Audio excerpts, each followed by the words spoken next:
test is in 4-part, Part 1, Part 2, Part 3, and Part 4. Now look at Part 1. Part 1. You will hear a conversation between a senior librarian and a woman interested in working at the library. First, you have some time to look at questions 1 to 7.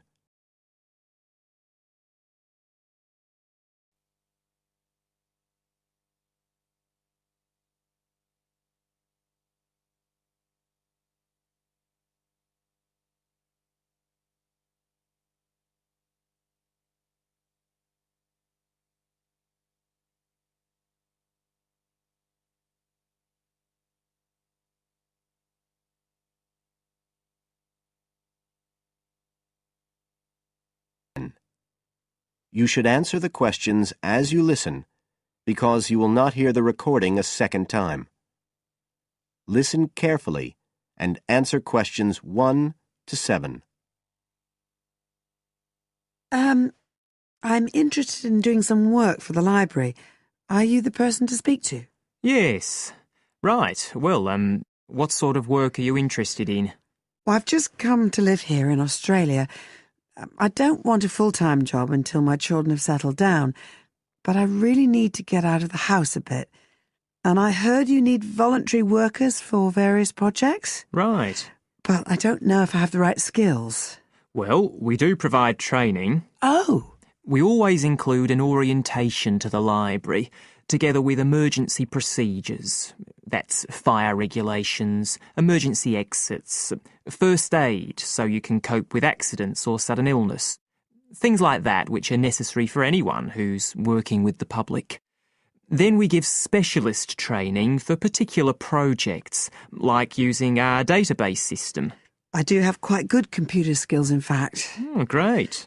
Is there any sort of dress requirement?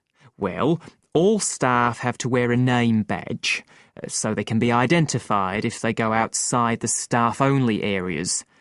But apart from that, there aren't many regulations. We ask you to sign in and sign out for insurance purposes, but that's all. How about transport? Do you live locally? Well, not too far away. I'm at Porpoise Beach. My husband needs a car during the day, but it's only about 20 minutes on the bus. In fact, we can reimburse part of your travel expenses in that case. Oh! Would that be the same if I came by car? No, because parking is such a problem here. One thing we are looking for, though, is someone who can drive a minibus. No problem. So, do the projects involve going outside the library? Some, yes, but not all. We've just finished one which involved working with photographs taken of the area 50 or 100 years ago. It basically involved what we call encapsulation. Putting them in some sort of covers to keep them safe? Exactly. It's time-consuming work, and we were very grateful to have help with it. Then, sometime next year, we're hoping to begin working on an initiative involving the sorting and labelling of objects relating to local history. We'll be needing help with the cataloguing. Oh, I'd definitely be interested. How about at present? Well, we have a small team who work to support those who are unable to read. Working with the blind? Yes, or other groups who have reading difficulties. We provide volunteers with equipment so that they can take books home with them and read them aloud onto CDs. We're gradually building up a collection that can be lent to those who need them. I can see it would be useful, but I'd really like to do some sort of work where I can get the chance to meet people. How about reading stories to children? That's done by our regular staff. But we do have another project. It's a very long-established scheme which involves helping those who are unable to have direct access to the library. Oh, I noticed someone with a trolley of books when I was at the hospital last week. That sort of thing. That would have been one of ours, yes. It's one of our most popular services. Lots of people who wouldn't dream of going to the library normally when they're at home borrow a book when the trolley comes round the ward. I can imagine. Yes, I'd definitely be interested in that. Right, so how do I enrol? Well, we do ask all volunteers to commit themselves to a regular period each week. I could probably do 5 or 6 hours. Oh, be careful not to take on too much. But we do need someone for a couple of afternoons, from 2 to 4, so 4 hours altogether. That sounds fine. Before you hear the rest of the conversation, you have some time to look at questions 8 to 10.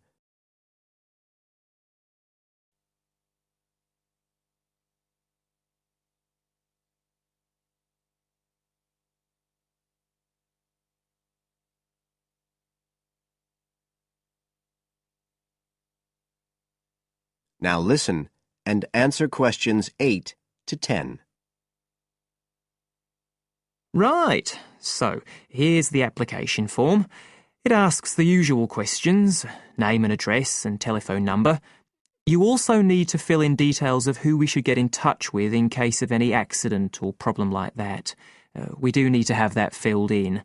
And there's a space for date of birth, but that's only if you're over 75, so we won't worry about that. No. Oh, it asks for qualifications. Do I need to provide certificates? They're not necessary. We'll need the names of 2 referees, not relatives or family members, obviously. What else? Signature of parent or guardian. That won't be necessary, as I assume you're over 18. Yes. What's this? It says civil conviction check. That's a document we have to provide by law for those working on projects involving children, so we won't need it in your case. But you will need to sign this separate document. That's a copy of commitment. It's basically an agreement to work according to the library guidelines. So, if you'd like to fill this all in, you can do it here or take it home, whichever you prefer. I'll take it home if that's okay. Right, well, thank you for your time.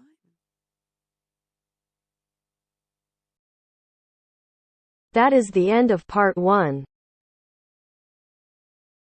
You now have half a minute to check your answers.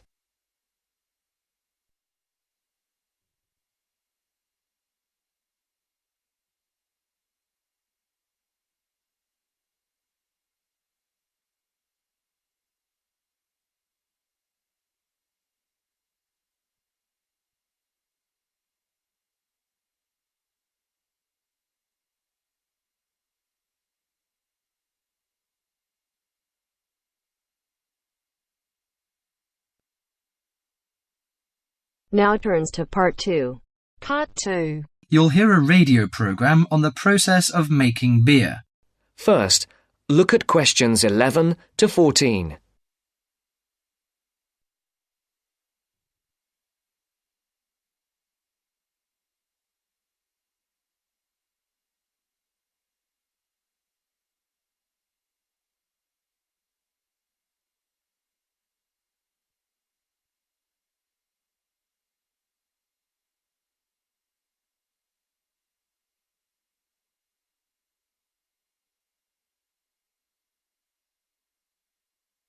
Listen carefully.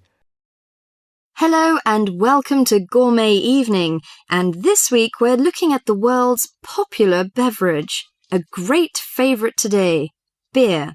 And in the studio to tell us all about it is Clark Maxwell.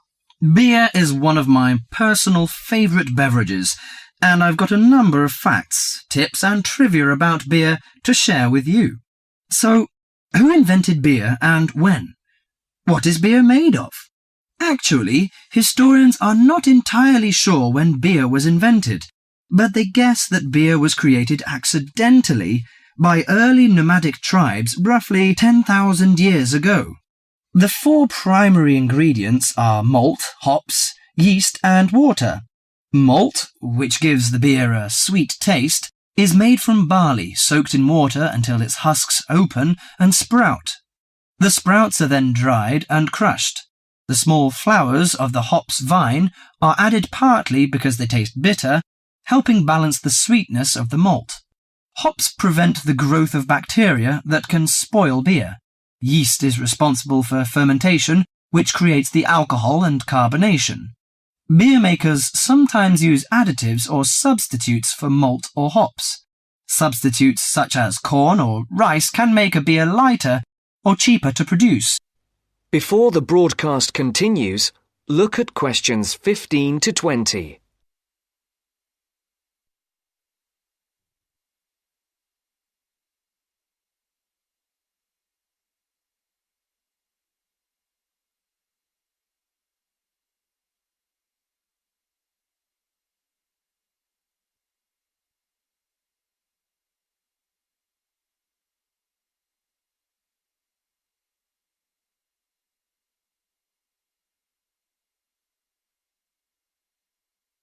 You will now listen to the second part of the talk. Adding fruit gives beer a fruity taste.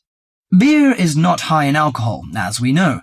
The lowest type, light beer, contains no more than 2% alcohol, and the highest may reach 6%. Other drinks such as wine are more alcoholic. Wine contains 8 to 20% alcohol. But that is not to say drinking beer is no danger at all. Like all alcoholic beverages, beer can make it difficult to drive and think clearly.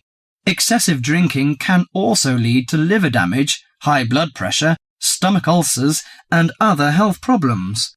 However, beer also helps prevent some health problems when consumed in moderation. Beer contains a moderate number of vitamins and minerals. Studies have shown that small amounts of alcohol can reduce the risk of heart disease. Beer also contains selenium, a mineral that promotes bone growth and helps reduce the risk of osteoporosis. I suppose many of you think beer can give you a beer belly, but you are mistaken. Genes determine how fat is deposited. No food or drink can create fat deposits in specific areas of the body. As with all foods, the more calories you consume, the more likely they are to be stored as fat and cause weight gain.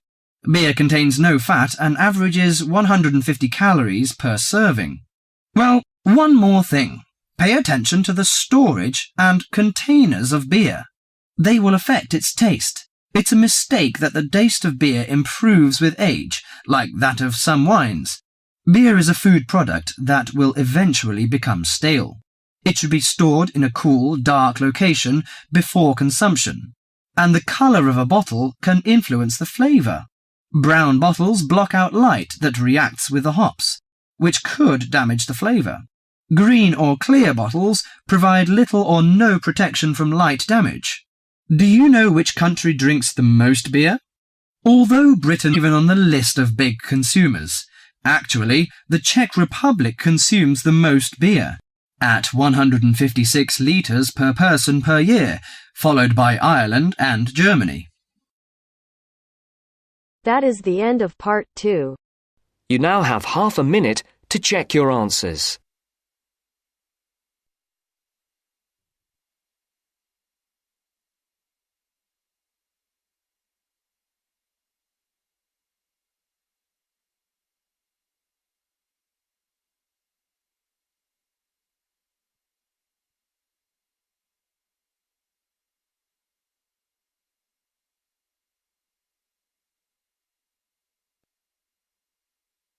Now turns to part 3. Part 3. You are going to hear a conversation on rivers. First, you have some time to look at questions 21 to 25.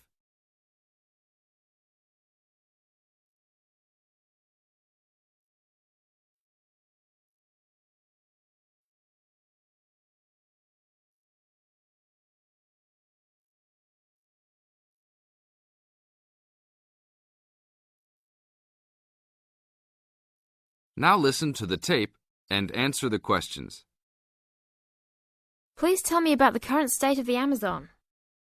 We have increased deforestation, increased human population relating to deforestation, and a role of fire in the Amazon on a scale that's never been seen in history. At the same time, you can see progress in trying to counter that negative trend. How do you see this? We see this in the creation of national parks and indigenous areas, and efforts to fund sustainable development activities for locals. We see both good and the bad, and it's going to be a race to finish. I understand that you started the Minimum Critical Size of Ecosystems project. Could you tell me about it? A number of years ago, it became apparent that those practicing conservationists didn't have the scientific information available to properly design a conservation area. They didn't know how big it had to be, right? People were learning that as forests fragment, the fragments begin to shed species after they become isolated, so they end up becoming poor examples of what they had been. This relates to the size of the fragment. Do people still study this? Yes, there is a rich subfield of conservation biology that looks at the efforts of fragmentation. One of the consequences is a general policy response to set up protected areas that are fairly large, something on the order of 1,000 square kilometres.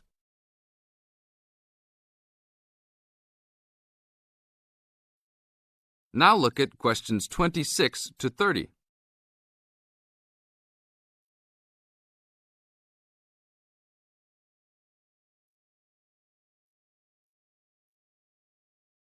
As the talk continues, answer questions 26 to 30. Can you talk a little bit more about the forest fragmentation?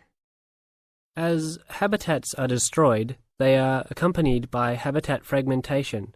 So when 50% of a forest is lost, the remaining 50% being is not one large block, but smaller pieces, which makes the conservation problem even worse than saying that 50% has been lost. And this affects not just forest, but species diversity, correct? In terms of species loss, we can't give you precise numbers about how many species are lost because of these fragmented landscapes, but we're beginning to get close to where we can make that estimation. And so one of the policy responses to all of this, beyond just trying to create large protected areas, is to try and reconnect the fragments. You've been active in many projects studying the Amazon region over the years. Can you tell us about that process of understanding the Amazon? When people first started looking at conservation priorities, there was not much information about the geography of plant and animal species. One of the first clues was an analysis done in 1969. This looked at bird species and found geographic clusters of species which occurred nowhere else. And those are priority areas for conservation.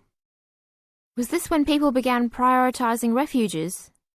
Yes, it was the first time that someone looked basin-wide at priorities, giving priority to so-called refugean areas. Was this when the new trend to use geographic information systems, or a GIS, started?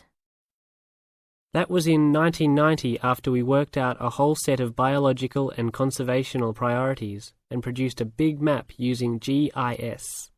What are some of the things that GIS does? Well, there are several advantages of using a geographic information system. First, you can continually update the system so that it's now a constantly changing picture. You can actually watch changes. Then you can include large amounts of data, including information about the vectors of development. Roads, railroads, pipelines, hydroelectric projects, etc. And finally, because it is accessible on the internet, it makes this information available to anyone who's interested. That is the end of part 3. You now have half a minute to check your answers.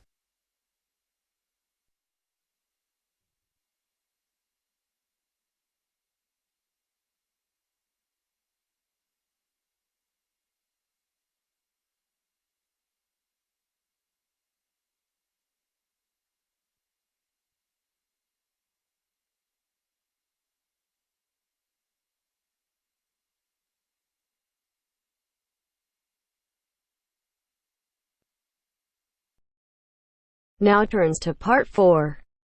Part 4. First, you have some time to look at questions 31 to 40.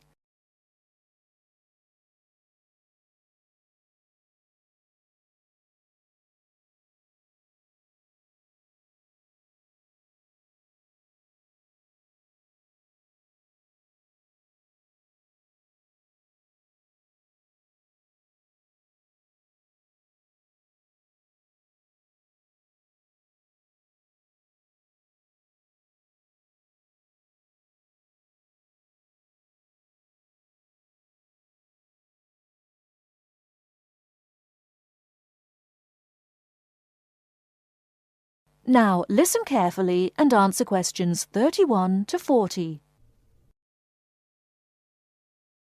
Today I'm going to talk about the city of Barcelona and its architecture.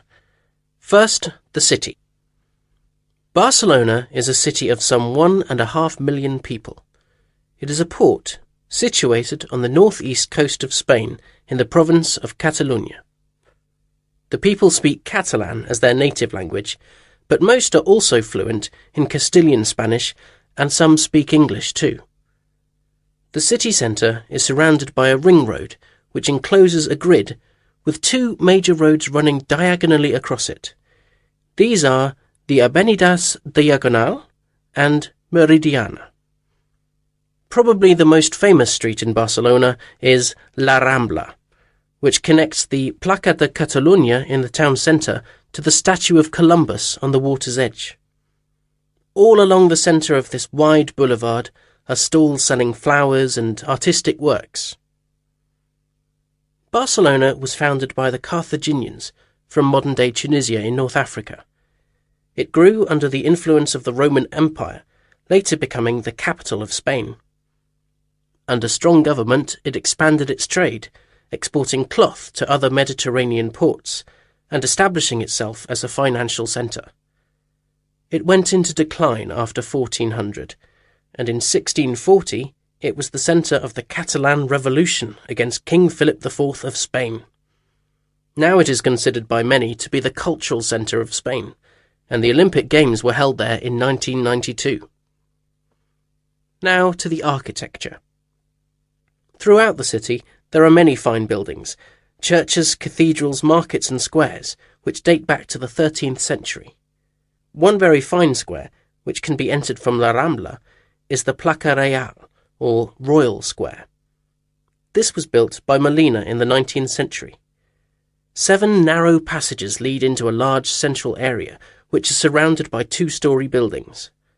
Most of the ground floor is occupied by restaurants and bars, and it is traditionally a place of music and entertainment. It is impossible to talk about the architecture of Barcelona without mentioning Gaudí, who dominated the scene from the 1880s until his death in 1926.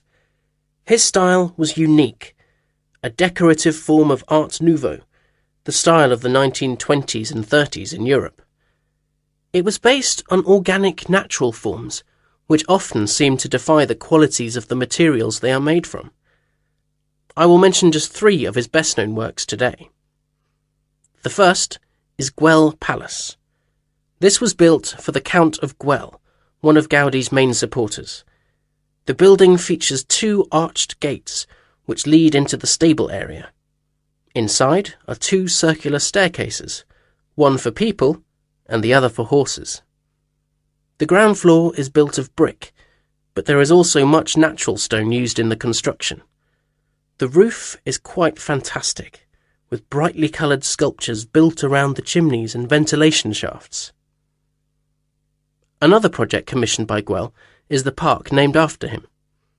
This was meant to be a garden city with 50 houses, but in fact only 2 were ever finished. The influence of nature is strong in the cave-like spaces and animal figures, and again, much use has been made of brilliantly coloured surfaces. But the greatest of Gaudí's works is still under construction, and it is not expected to be finished until 2041. He began work on this cathedral, known as La Sagrada Familia, Church of the Holy Family, in 1882, which means that it will have taken 159 years to complete. The finished building will have 18 towers, the highest being 170 metres high. The building will be 95 metres long by 60 metres wide, and it will hold 13,000 people, a truly impressive monument to Gaudí's great genius. And that's all we have time for today. Next week, we'll look at some of Gaudí's smaller projects and also his furniture designs. Please make sure that you complete your assignment on Le Corbusier by this coming Friday. That is the end of part 4. You now have half a minute to check your answers.